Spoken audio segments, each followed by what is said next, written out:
What can you tell me about the second season of Chasing Life? Second season of Chasing Life, we really embrace the idea that every day is precious, and every day there's humor and craziness that has to be addressed, and it's all part of life, regardless of whether you've got a diagnosis of cancer or whether you know you're going to live forever. You kind of embrace life. And can you talk about Sarah's reaction to her daughter's diagnosis?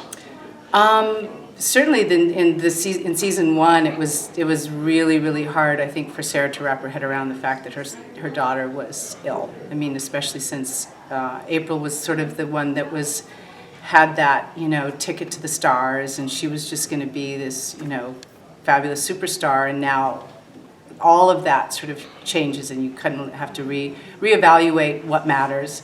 But in season two.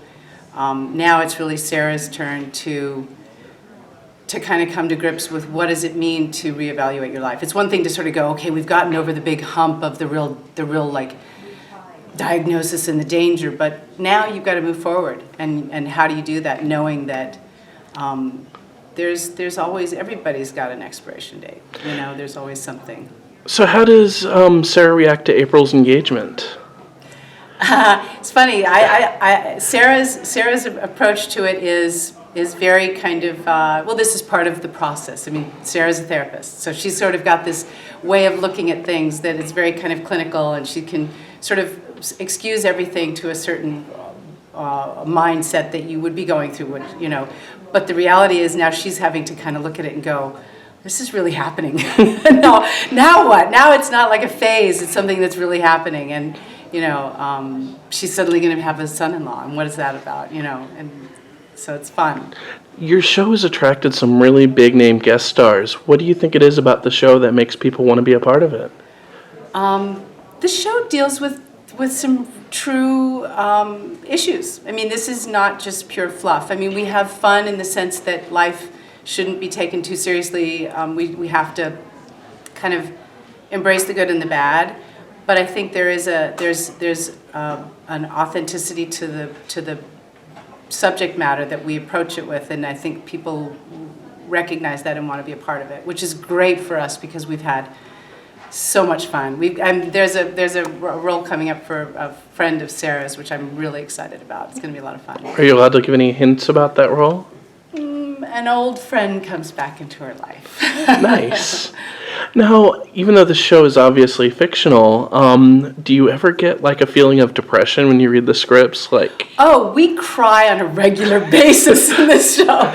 I mean, it's really it's a very sobering subject matter. I mean, but in the way that my mother used to say, a good life requires effort, and a great life requires a great effort. And so there is that sense of when you're grappling with real issues, you're also living a fuller life. So there is sort of that hand-in-hand feeling to all of it, And it sounds like April might have another challenge coming her way. Can you talk about how it might be different this time now that Sarah's a part of it the entire time? Well, I mean, April's definitely up against some challenges throughout this, which is, of course, really being true to the subject matter. I mean, you don't just walk away from something like this. It's sort of something that you live with on a day-to-day basis. And Sarah's role, as she sees it, is to be that support system, which, as you know, every mother tends to kind of believe that they can fix it all and make it better, and it's not often the case. So April's definitely having to navigate a mother who wants to try to fix things when sometimes they can't be fixed. And how does Sarah react to April's new work situation? That is in upcoming scripts. I honestly can't even tell you. I don't know. I suppose I'll find out soon. And why should people tune in for the second season? The show is about embracing life and about recognizing that there's fun to be had and sorrow, and that they go hand in hand, and that you really do come away, I mean, with a cathartic feeling of having experienced something, and for better and for worse, which is fun,